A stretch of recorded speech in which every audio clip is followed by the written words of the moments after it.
নতুন যে ওটাকে ডিপে যাওয়ার আগে আমাদের একটু বেসিক জিনিসপত্র শিখতে হবে।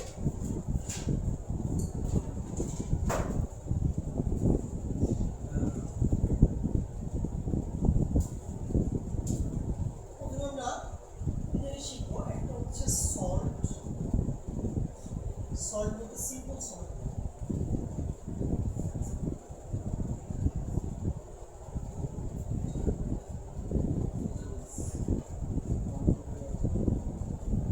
তারপর আসবে ডাবল সল্ট,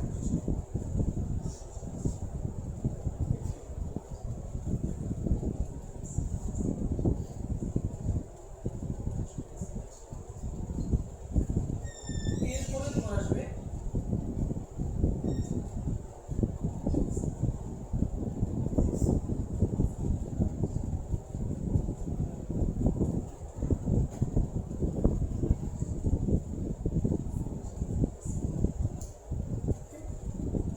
কমপ্লেক্স কম্পাউন্ডস। এটা জিনিস simple salt, double salt, complex compounds.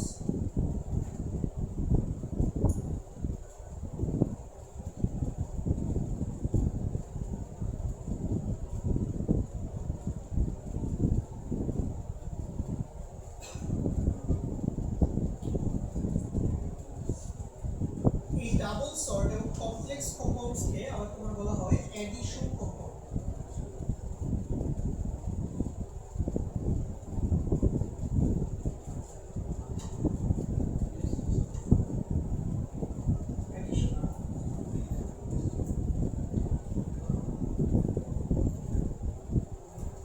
আচ্ছা, চলো আমরা একটু সিম্পল সল্ট নিয়ে কথা বলি।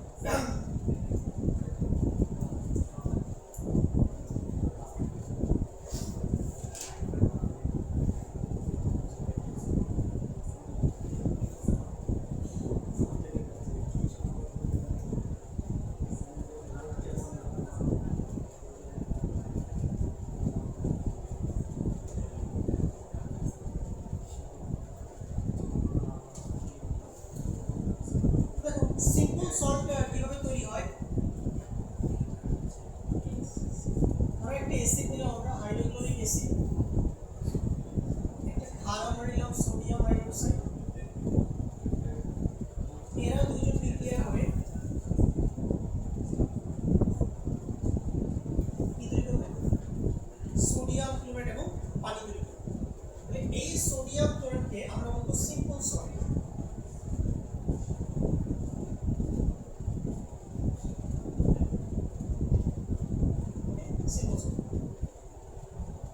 এখন যদি আমরা এই সোডিয়াম ক্লোরাইডের জলীয় দ্রবণ নিয়ে আমরা সেখানে সোডিয়াম আয়ন আছে কি নাই তার জন্য যদি আমরা একটা টেস্ট করি, তাহলে বলতো ওই টেস্টের রেজাল্ট পজিটিভ আসবে নাকি নেগেটিভ আসবে? অবশ্যই পজিটিভ আসবে। আবার আমরা যদি Cl মাইনাস আয়নের জন্য কোনো টেস্ট করি, তাহলে ওই টেস্টের রেজাল্ট কি আসবে? পজিটিভ আসবে। কারণ NaCl এর মধ্যে কি আছে? NaCl এর মধ্যে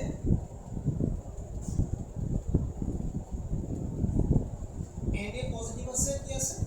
Cl নেগেটিভ আছে, ঠিক আছে? Cl নেগেটিভ আছে।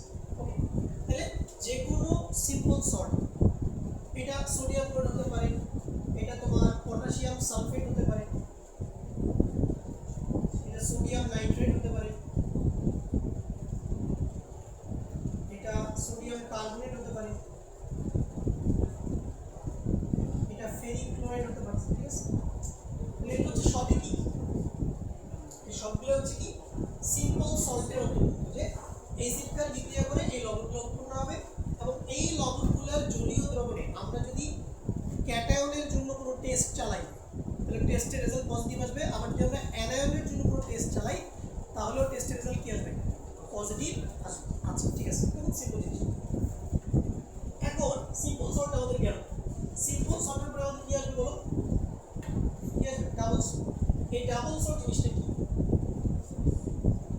এগুলো তোমরা দেখছো, সবই তোমরা দেখছো।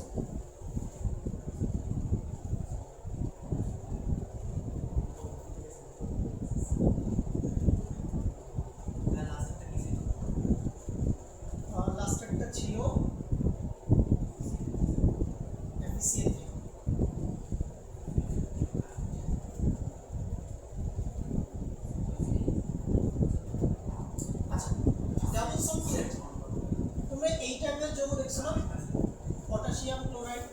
ডট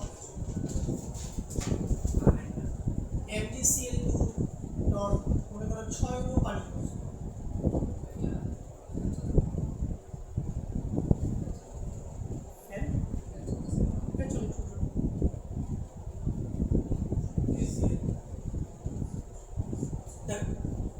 এই টাইপের যদি লবণ হয় KCl তারপর হচ্ছে MgCl2 তারপর 6 অণু কি পানি, তাহলে এখানে দেখো একাধিক লবণ এখানে একসাথে আছে না?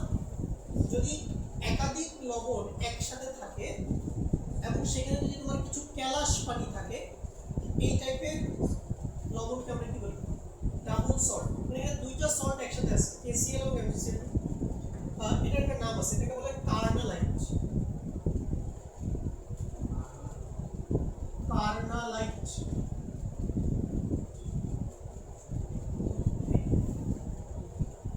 এরপরে দেখো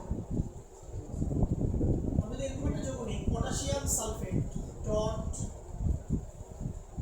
অ্যালুমিনিয়াম সালফেট ডট 24 অণু পানি। চিনো তোমরা এটা? দেখার কথা, এটা হচ্ছে ফিটকিরি বা পটাশ অ্যালম।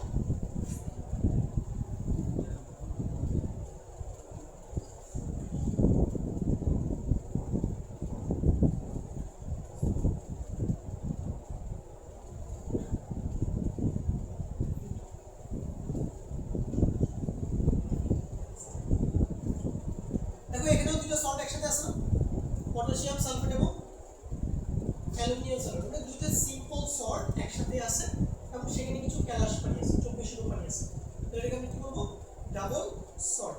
আচ্ছা, তো লক্ষ্য করো আমরা যদি এখন এই কার্নালাইটের জলীয় দ্রবণ নেই, জলীয় দ্রবণ নিয়ে সেখানে যদি আমরা পটাশিয়াম আয়নের জন্য টেস্ট করি, টেস্টের রেজাল্ট কি আসবে? পজিটিভ আসবে। যদি ম্যাগনেসিয়ামের জন্য টেস্ট করা হয় তাহলে সেটাও কি পজিটিভ আসবে। আবার যদি Cl- এর জন্য কোনো টেস্ট করা হবে সেটাও কি আসবে? পজিটিভ আসবে। সিমিলারলি তুমি যদি ফিটকিরির জলীয় দ্রবণ নিয়ে সেখানে পটাশিয়াম আয়নের জন্য টেস্ট করো, টেস্টের রেজাল্ট পজিটিভ আসবে। সালফারের জন্য টেস্ট করলে টেস্টের রেজাল্ট পজিটিভ আসবে। অ্যালুমিনিয়ামের জন্য যদি টেস্ট করি, অ্যালুমিনিয়াম 3+ এর জন্য যদি টেস্ট করা হয় তাহলে টেস্টের রেজাল্ট কি আসবে? পজিটিভ আসবে। আচ্ছা ঠিক আছে, এটা আমরা বুঝলাম। তাহলে আমরা সিম্পল সল্ট বুঝলাম, ডাবল সল্ট বুঝলাম। এখন আমাদের মেইন পড়া সেটা হচ্ছে কি? Complex compound. কি বললাম? Complex compound.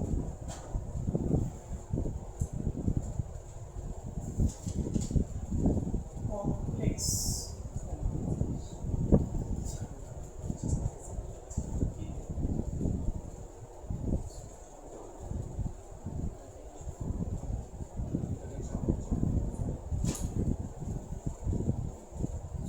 কমপ্লেক্স কম্পাউন্ডের এক্সাম্পল দিই। যেমন ধরো এটা K4 third bracket Fe CN6। ওকে,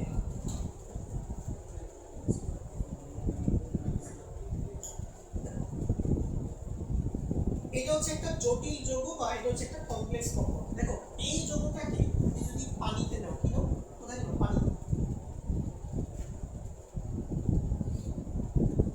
পানিতে দিলে কি হবে? দেখো অলওয়েজ তুমি দেখবা যে থার্ড ব্র্যাকেটের বাইরে কি আছে, থার্ড ব্র্যাকেটের বাইরে কি আছে।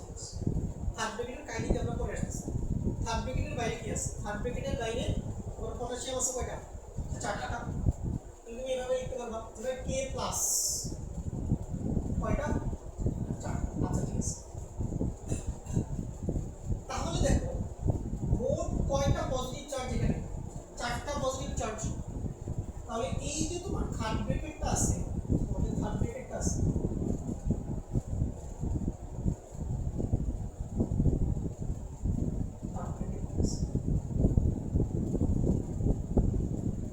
এই থার্ড ব্র্যাকেটের মধ্যে কয়টা নেগেটিভ চার্জ থাকে?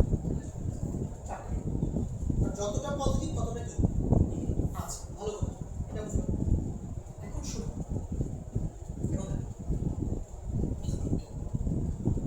এই যে জিনিসটা, এই যে থার্ড ব্র্যাকেটের ভিতরে যে জিনিসটা আছে,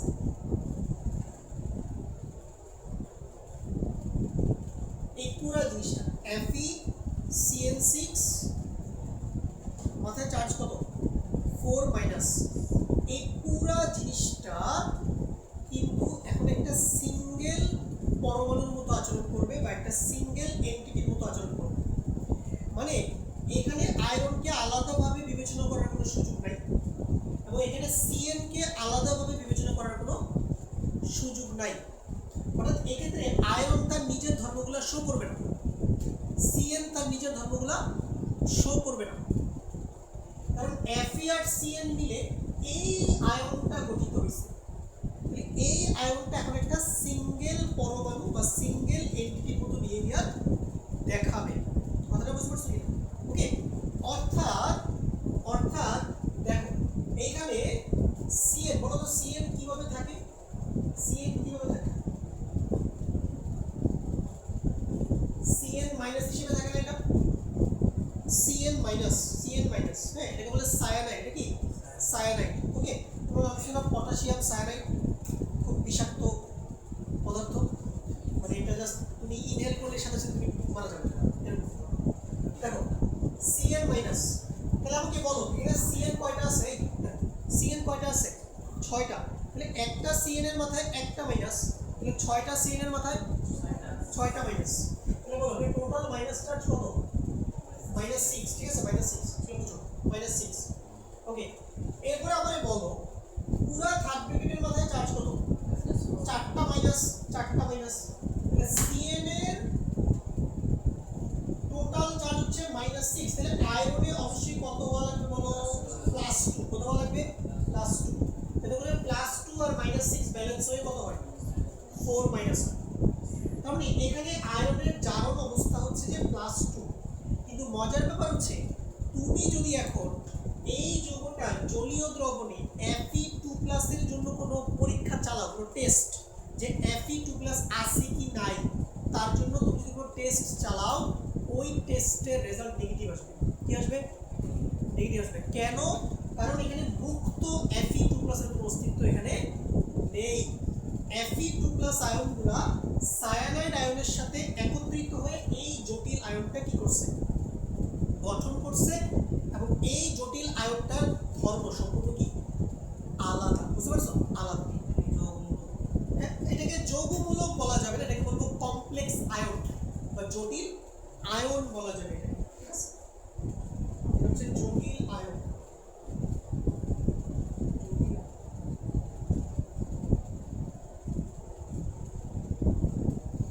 অর্থাৎ Fe2+ এর টেস্ট নেগেটিভ আসবে। অর্থাৎ Fe2+ কিন্তু মুক্ত অবস্থায় নেই, মুক্ত Fe2+ পাওয়া যাবে না, মুক্ত সায়ানাইডও পাওয়া যাবে না। অর্থাৎ এরা দুজন একত্রিত হয়ে একটা জটিল আয়ন গঠন করে ফেলছে। এখন চিন্তা করলে আমাদের পুরো জটিল আয়নটাকে একসাথে চিন্তা করতে হবে। বুঝতে পারছো কিনা? একসাথে চিন্তা করতে হবে। এটা হচ্ছে একটা জটিল যৌগ। এটা কি? এটা হচ্ছে জটিল যৌগ। জটিল যৌগ, জটিল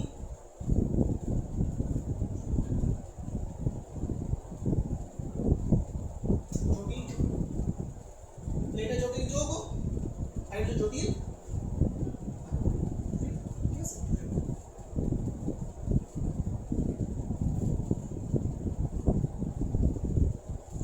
আচ্ছা এখন দেখো, তাহলে আমরা বুঝতে পারলাম এটা হচ্ছে আমাদের একটা কমপ্লেক্স কম্পাউন্ড বা জটিল যৌগ, আর এটা হচ্ছে আমাদের একটা জটিল আয়ন। ওকে, এখন আমরা কমপ্লেক্স কম্পাউন্ডগুলোকে মূলত দুইটা ক্যাটাগরিতে ভাগ করি। পরের বিষয়ে লিখছি দেখো, তাহলে কমপ্লেক্স কম্পাউন্ড দুইটা।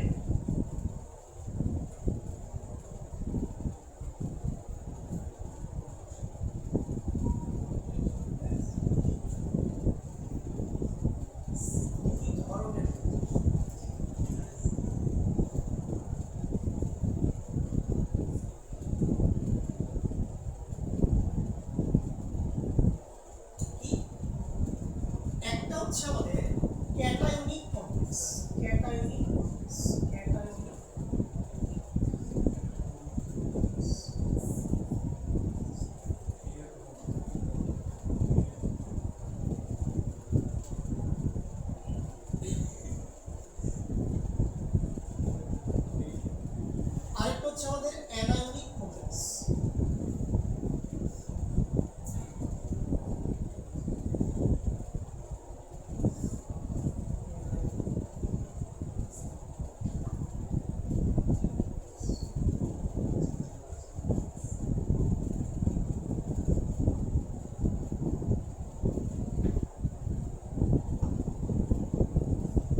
অলওয়েজ কি করবে, আমি কি বললাম, তুমি অলওয়েজ কি করবে, থার্ড ব্র্যাকেটের বাইরে কি আছে তুমি আগে সেটা দেখো। থার্ড ব্র্যাকেটের বাইরে কি আছে, তাহলে থার্ড ব্র্যাকেটের বাইরে শুধু একটা ক্লোরিন আছে। তাহলে বলো তো ক্লোরিন কিভাবে থাকে নরমালি, সবাই আমরা জানি Cl মাইনাস হিসেবে থাকে, Cl মাইনাস হিসেবে। তাহলে বলো পুরো থার্ড ব্র্যাকেটের মাথায় কয়টা প্লাস হবে,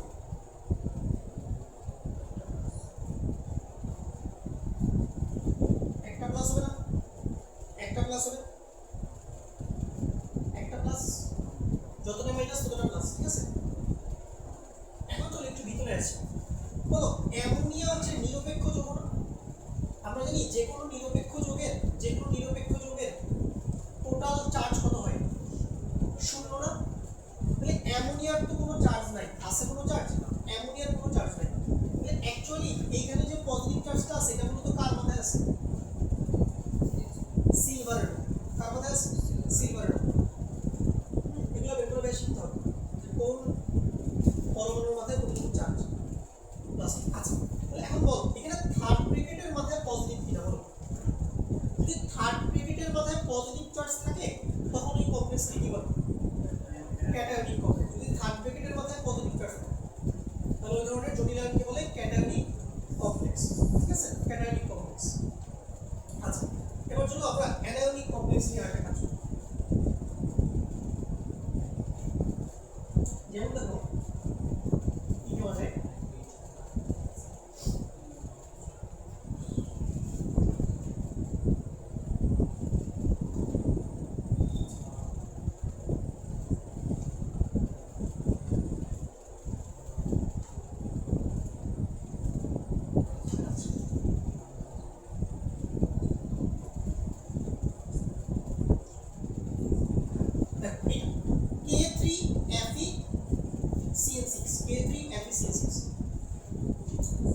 অলওয়েজ তুমি থার্ড ব্র্যাকেটের বাইরে আগে চিন্তা করো, থার্ড ব্র্যাকেটের বাইরে আগে চিন্তা করো।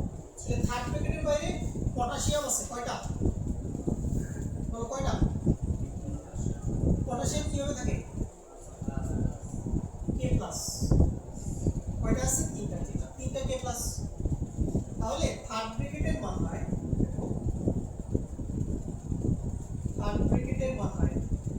কয়টা মাইনাস বলো তো, যতটা প্লাস। এখন আমাকে বলো 6টা সাইনাইডের টোটাল চার্জ কত, -6। তাহলে আয়নের মাথায় কত হওয়া লাগবে,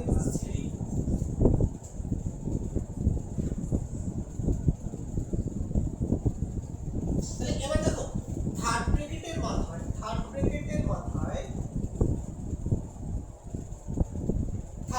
মাথায় এবার কি চার্জ, মাইনাস চার্জ। তাহলে যদি থার্ড ব্র্যাকেটের মাথায় মাইনাস চার্জ থাকে তখন এই কমপ্লেক্সকে কি বলে, অ্যানায়নিক কমপ্লেক্স। দেখো এখানে কিন্তু আমি কখনোই এই আয়রন আর সাইনাইড কিন্তু আলাদাভাবে চিন্তা করতে পারবো না। অলওয়েজ FeCN6 3- এই পুরো জিনিসটাকে আমাকে একটা সেপারেট এন্টিটি হিসেবে ট্রিট করতে হবে অলওয়েজ। তো আমরা আরো কয়েকটা এক্সাম্পল প্র্যাকটিস করি এরকম কমপ্লেক্স। ওকে আরেকটা বলে দিই, অনেক কিছু এইভাবেও শেখায় যে ক্যাটায়নিক কমপ্লেক্সের ক্ষেত্রে থার্ড ব্র্যাকেট আগে হবে। থার্ড ব্র্যাকেট কি হবে, আর অনেক টিচাররা এইভাবেও শেখায়। আবার অনেক এইভাবে শেখায় যে অ্যানায়নিক কমপ্লেক্সের ক্ষেত্রে থার্ড ব্র্যাকেট কি হবে, পরে হবে, ঠিক আছে, এভাবেও শেখায় অনেকে। সো আমি এভাবে শিখতে ডিসকারেজ করবো। তুমি কিভাবে শিখবা, যে ভাই থার্ড ব্র্যাকেটের মাথায় যদি পজিটিভ চার্জ থাকে, থার্ড ব্র্যাকেট আগে পরের জন্য আসলে ক্যাটায়নিক বা অ্যানায়নিক কিন্তু আসে না। অ্যাকচুয়ালি মূল কাহিনী কি, থার্ড ব্র্যাকেটের মাথায় পজিটিভ থাকলে ক্যাটায়নিক, থার্ড ব্র্যাকেটের মাথায় নেগেটিভ থাকলে হচ্ছে অ্যানায়নিক। কারণ আমি তো আগে পরেও লিখতে পারি না, আমি যদি K3 কে পরে লিখতে পারি না, কথাটা বুঝো। তাহলে কি যৌগ কি আলাদা হয়ে যাবে, না, সেম যৌগ থাকবে।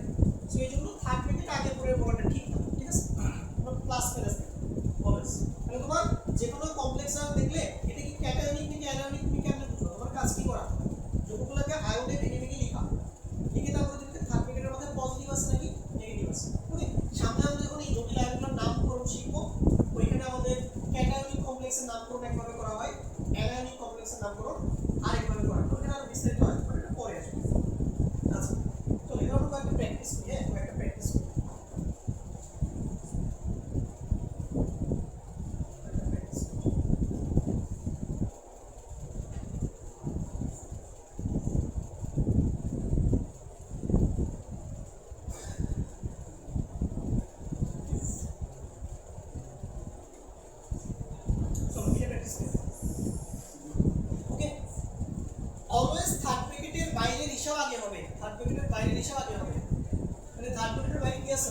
সালফেট সালফেট কিভাবে থাকে বলো সালফেট কিভাবে থাকে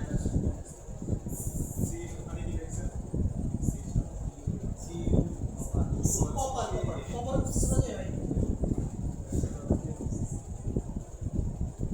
তোমরা সবাই জানো এটা সালফেট 2 মাইনাস হিসেবে থাকে 2 মাইনাস হিসেবে থাকে তাহলে বলো থার্ড ব্র্যাকেটে কয়টা প্লাস থার্ড ব্র্যাকেটে কয়টা দুইটা প্লাস হ্যাঁ দুইটা প্লাস অ্যামোনিয়ার কি কোনো চার্জ আছে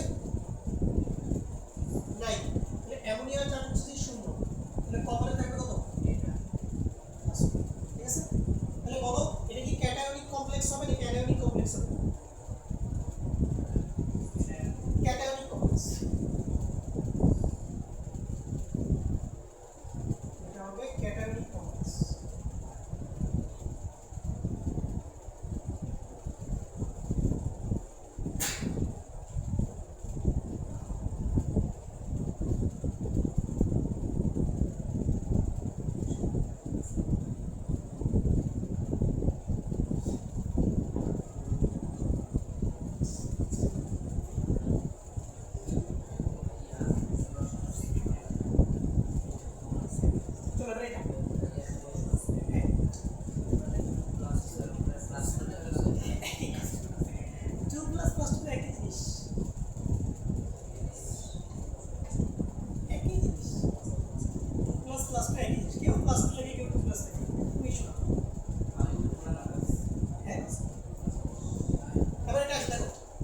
NiH2O6Cl2 তাহলে দেখো থার্ড ব্র্যাকেটের বাইরে ক্লোরিন কয়টা দুইটা ক্লোরিন হ্যাঁ বলো তো ক্লোরিন কিভাবে থাকে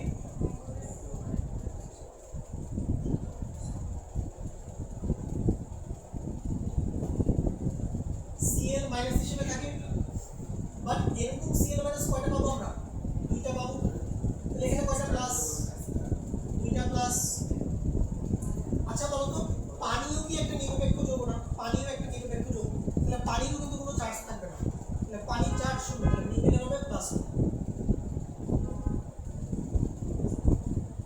তাহলে এটা কি ক্যাটায়নিক অ্যানায়নিক বলো এটা এটাও ক্যাটায়নিক ক্যাটায়নিক কমপ্লেক্সের সংখ্যা আসলে বেশি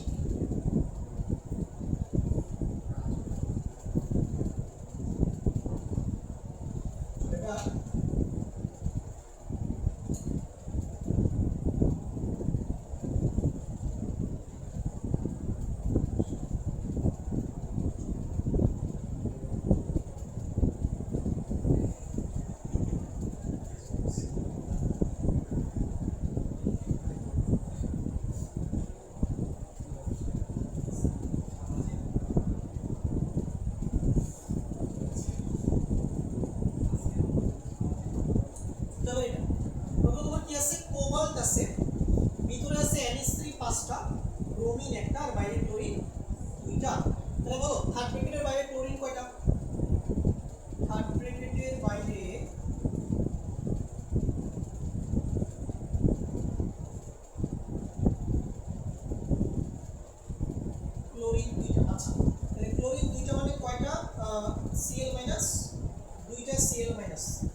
K2NiCN4 হ্যাঁ CN4 তাহলে বলো থার্ড ব্র্যাকেটের বাইরে কি আছে পটাশিয়াম তাহলে পটাশিয়াম প্লাস কয়টা দুইটা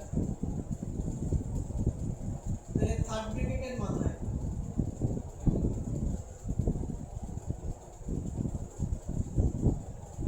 কয়টা মাইনাস বলো কয়টা মাইনাস দুইটা মাইনাস আছে বলো তো সায়ানাইড কয়টা চারটা তাহলে একটা সায়ানাইডের মধ্যে কয়টা মাইনাস চার্জ একটা মাইনাস চার্জ তাহলে চারটা সায়ানাইডের মধ্যে মোট মাইনাস চার্জ কত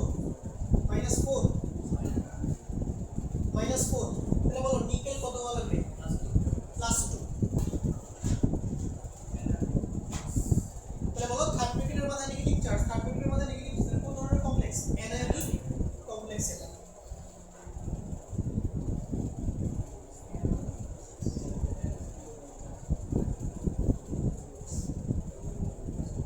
বুঝে গেল আশা করা যায় আমরা এখন কি আরো আমরা एग्जांपल প্র্যাকটিস করব সামনে ঠিক আছে আজকে কিছু ডেমো দেখাইলাম যেটা আজকে একটু বেসিক লেভেলের ক্লাস ওকে চলো তো আমরা ওয়ার্ক আউট করছি সো এখন দেখো তোমরা এখন মোটামুটি যে কোনো কমপ্লেক্স থেকে থার্ড ব্র্যাকেটের বাইরে কতটুকু চার্জ থাকবে থার্ড ব্র্যাকেটের মাথায় কতটুকু চার্জ থাকবে ভিতরের এই অবস্থান্ত ধাতুটার মাথায় কতটুকু চার্জ থাকবে সেটা বের করতে পারবে এবং কোনটা ক্যাটায়নিক এবং কোনটা অ্যানায়নিক বের করতে পারবে আচ্ছা এখন আমরা যেটা করব আমরা এখন কোন একটা কমপ্লেক্স কম্পাউন্ডের স্ট্রাকচারটা দেখব একটা বেসিক স্ট্রাকচার ওকে আচ্ছা সো এবার আমরা দেখব structure of A complex compound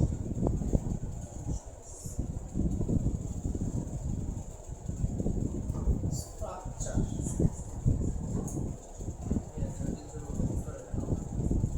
হ্যাঁ এটা ইন্টারেস্টিং আস্তে আস্তে আমরা শিখব কেন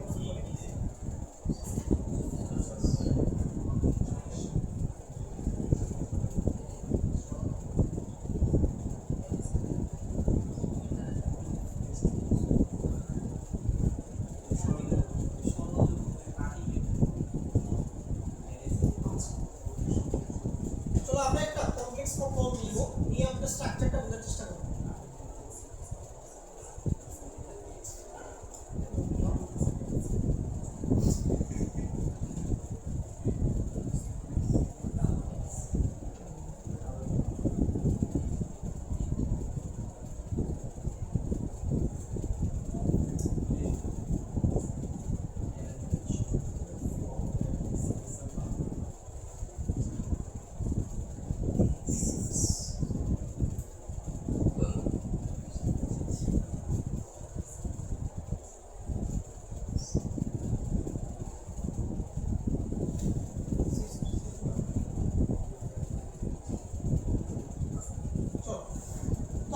সিম্পল হচ্ছে যে একটা জটিল যৌগ নিলাম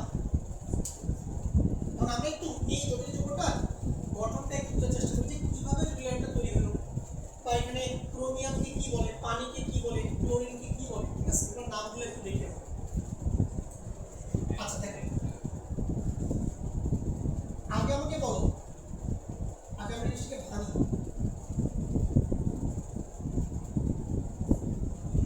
ক্লোরিন তিনটা তাহলে কয়টা সিএল মাইনাস তিনটা সিএল মাইনাস ঠিক আছে এখানে কয়টা প্লাস তিনটা প্লাস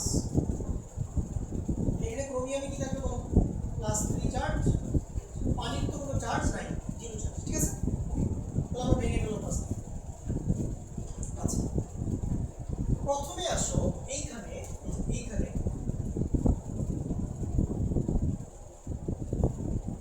এই ক্রোমিয়ামকে কি বলে দেখো এই ক্রোমিয়ামকে আমরা বলি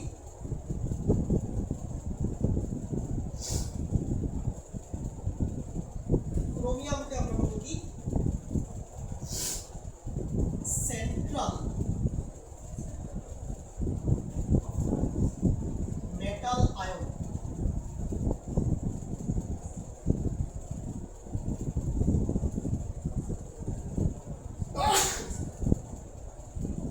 এটা হলো সেন্ট্রাল মেটাল আয়ন হবে বাংলা কি হবে কেন্দ্রীয় ধাতব আয়ন কোন ধাতু বলো অবস্থান্তর ধাতু কোন ধাতু অবস্থান্তর ধাতু। নরমাল ধাতু কিন্তু এই টাইপের যৌগ গঠন করতে পারবে না। এস ব্লক বা পি ব্লক এগুলো হচ্ছে অবস্থান্তর ধাতু। তাহলে এটা হচ্ছে আমাদের অবস্থান্তর।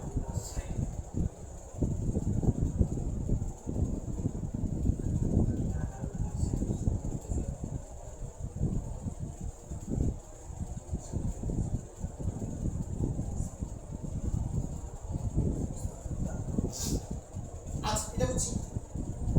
এরপরে দেখো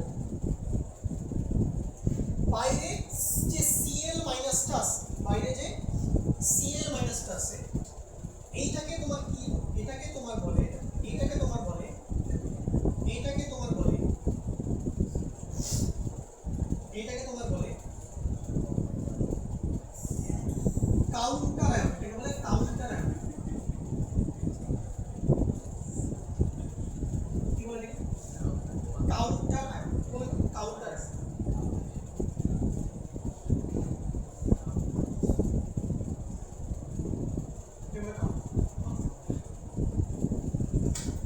এবার আসো পানি, পানির পরিচয়। এখানে পানির পরিচয়টা হচ্ছে সবচেয়ে বেশি গুরুত্বপূর্ণ, সবচেয়ে বেশি গুরুত্বপূর্ণ। কারণ ভাই ক্রোমিয়ামের জায়গায় যে কোনো একটা মেটাল থাকবে, এখানে কোবাল্ট থাকতে পারে, এখানে ম্যাঙ্গানিজ থাকতে পারে, কথাটা বুঝতে পারছো? ম্যাঙ্গানিজ থাকতে পারে, আয়রন থাকতে পারে, এটা নিয়ে কোনো ঝামেলা নেই।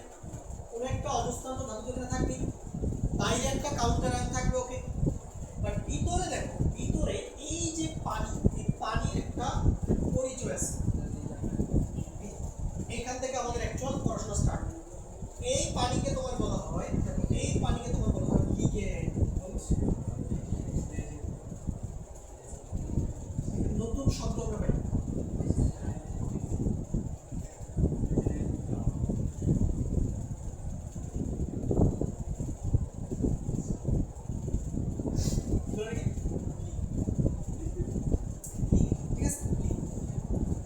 তাহলে দেখো, তাহলে যে কোনো কমপ্লেক্স কম্পাউন্ডের বেসিক যে স্ট্রাকচার, এখানে কয়টা জিনিস থাকবে?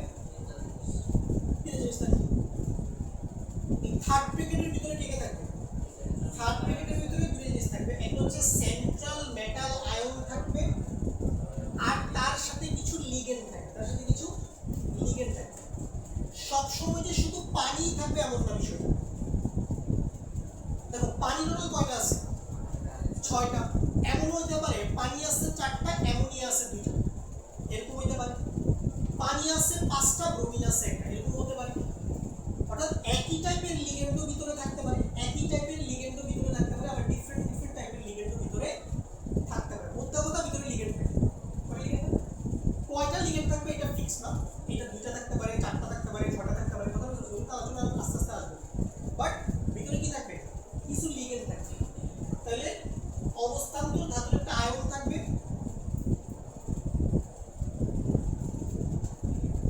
লিগেন্ড থাকবে ভিতরে, আর বাইরে কি থাকবে? একটা কাউন্টার আয়ন থাকবে। এই তিনটা জিনিস মিলে কি তৈরি হবে? একটা জটিল যৌগ গঠিত হবে। কথা বুঝতে পারছো? জটিল যৌগ, এটা একটা জটিল যৌগের বেসিক স্ট্রাকচার। কি জটিল যৌগের বেসিক স্ট্রাকচার? কি basic structure? Basic structure. Okay. আচ্ছা এখন চলো তোমাদের জাস্ট হালকা করে আমি দেখাই। আগামী ক্লাসে আমাদের আরো ডিটেইলস আলোচনা হবে।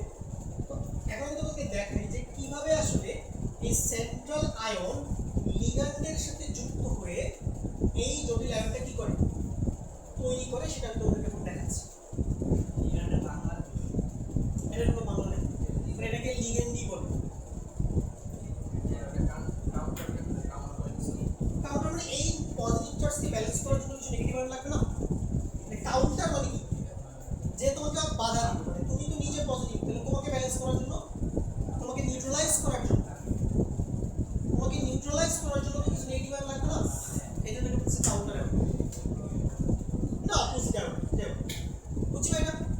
এখন চলো আমি তোমাদেরকে লিগেন্ডের সংজ্ঞা দিই। লিগেন্ডের সংজ্ঞা, লিগেন্ডের সংজ্ঞা। এই লিগেন্ড নিয়ে আমরা আগামী ক্লাসে অনেক ডিটেইলস পড়াশোনা করব। কত টাইপের যে লিগেন্ড আছে এখন দেখো।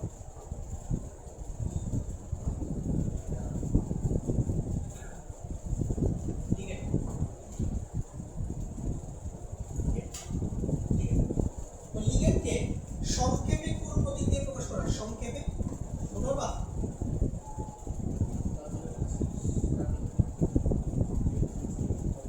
ক্যাপিটাল এন, বুঝতে পারছো? ক্যাপিটাল এন, ক্যাপিটাল এন, তাহলে ক্যাপিটাল এল দেখলেই বুঝবো এটা লিগেন্ড বোঝাচ্ছে, ঠিক আছে? লিগেন্ড বোঝাচ্ছে। আর দেখো এখানে অবস্থান্তর ধাতুর যে আয়নটা আছে, এই আয়নটাকে কিভাবে প্রকাশ করা হয় শর্টকাটে? এটাকে প্রকাশ করা হয় এইভাবে, ক্যাপিটাল এম মানে মেটাল, ক্যাপিটাল এম মানে মেটাল, মেটাল মানে একটা ধাতু। আর এটার মাথায় তুমি লিখবা এন পজিটিভ, কি লিখবা? N positive.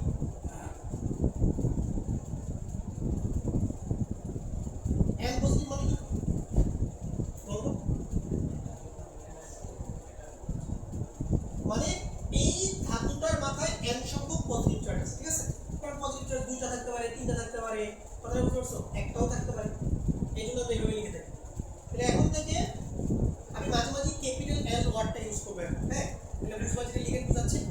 আর ক্যাপিটাল এম এন প্লাস লিখলে বইয়ে যদি তুমি কোথাও দেখো যে ক্যাপিটাল এম এন প্লাস লেখা আছে, তাহলে বুঝবা কি অবস্থান্তর ধাতুর আয়ন বোঝাচ্ছে এটা। আর ক্যাপিটাল এল লিখে দেখলে কি বুঝবে? এটা লিগেন্ড বোঝাচ্ছে, বুঝতে পারছো? এগুলো তোমাকে বুঝতে হবে। এখন তো আমি লিগেন্ডের সংজ্ঞা দিই। লিগেন্ড কাকে বলে? লিগেন্ড যেসব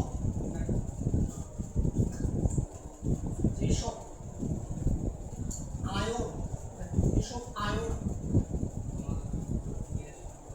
আয়ন যেসব আয়ন বা যৌগ, যেসব আয়ন বা যৌগ, যেসব আয়ন বা যৌগ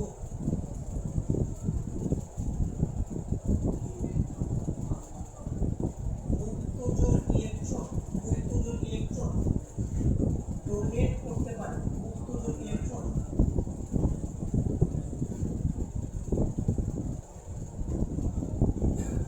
লিগেন্ড কি হতে পারে বলো? লিগেন্ড আয়নও হতে পারে, আবার কি হতে পারে? যৌগ হতে পারে। কি দিলে সে? কি দিলে? ডোনেট করতে পারে।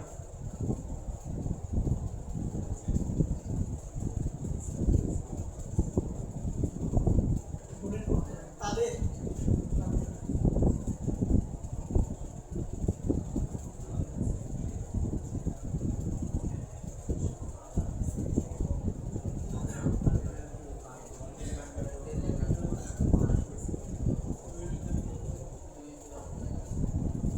সিম্পল ডেফিনিশন, মানে এটার ভিতরে অনেক কাহিনী লুকায়িত আছে।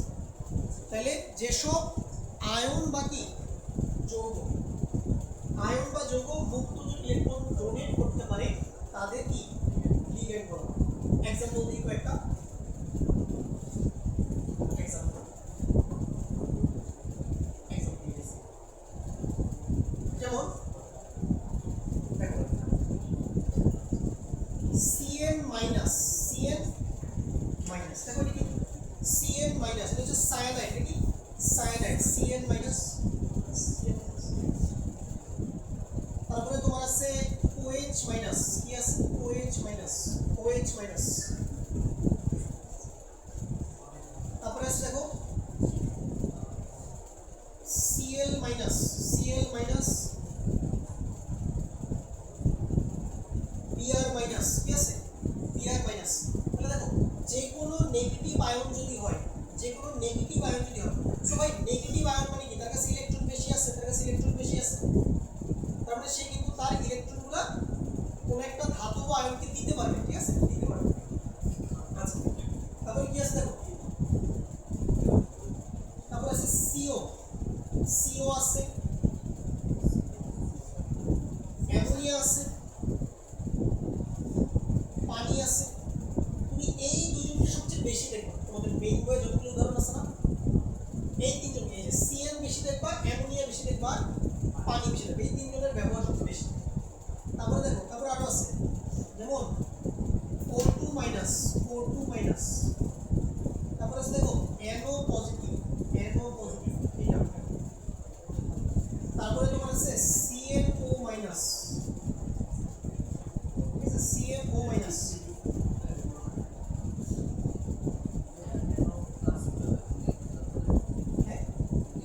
এটা সাধারণত আসলে লিগেন্ড সাধারণত ক্যাটায়ন হয় না, তবে NO পজিটিভ একটু ব্যতিক্রম, মানে এটা ক্যাটায়ন হলেও এটা ইলেকট্রন দিতে পারে, মানে এটা স্ট্রাকচারই, ঠিক আছে? তাহলে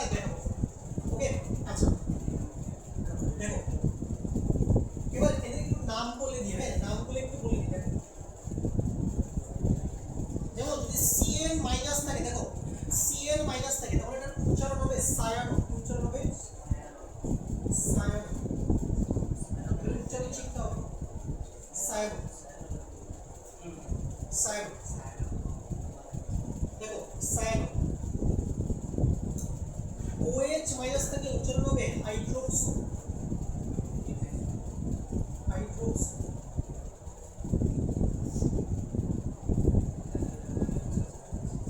Cl মাইনাস থেকে উচ্চারণ কি হবে বলো? খুব ভালো উচিত ক্লোরো। Br মাইনাস থেকে উচ্চারণ কি হবে?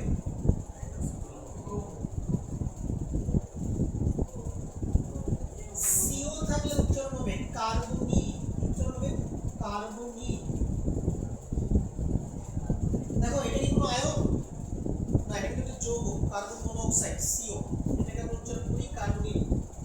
NH3 কে আমরা ডাকবো অ্যামিন, কি ডাকবো? অ্যামিন। পানিকে আমরা ডাকি অ্যাকুয়া, কি ডাকি? অ্যাকুয়া। O2 মাইনাস কে আমরা ডাকি অক্সো,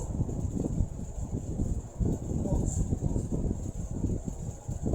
NO পজিটিভ কে আমরা ডাকি নাইট্রোসোনিয়াম,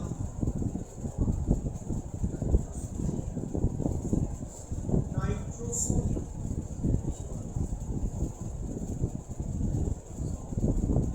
ঠিক আছে? CNO মাইনাস কি ডাকবো আমরা? এটাকে ডাকবো আমরা সায়ানেটো, সায়ানেটো। এই গোলায়া ফেলো না আবার, ঠিক আছে? Cn মাইনাস হচ্ছে কি? সায়ানো, আর CNO মাইনাস হচ্ছে সায়ানেটো। এগুলো হচ্ছে আমাদের কিছু পরিচিত লিগ্যান্ড যেগুলো আমরা সবচেয়ে বেশি ইউজ করব, হ্যাঁ, সামনের ক্লাসগুলো। সেইজন্য এগুলোর নামগুলো আমাদের জেনে রাখাটা ভালো। ওকে, তাহলে আজকে লিগ্যান্ডের বেসিক পর্যন্তই থাক। আগামী ক্লাসে আমরা একদম লিগ্যান্ড সম্পর্কে বিস্তারিত আলোচনা করব। লিগ্যান্ড নিয়ে একদম বিস্তারিত আলোচনা করব, কত টাইপের লিগ্যান্ড আছে, লিগ্যান্ডের প্রকারভেদ, শক্তি, নানা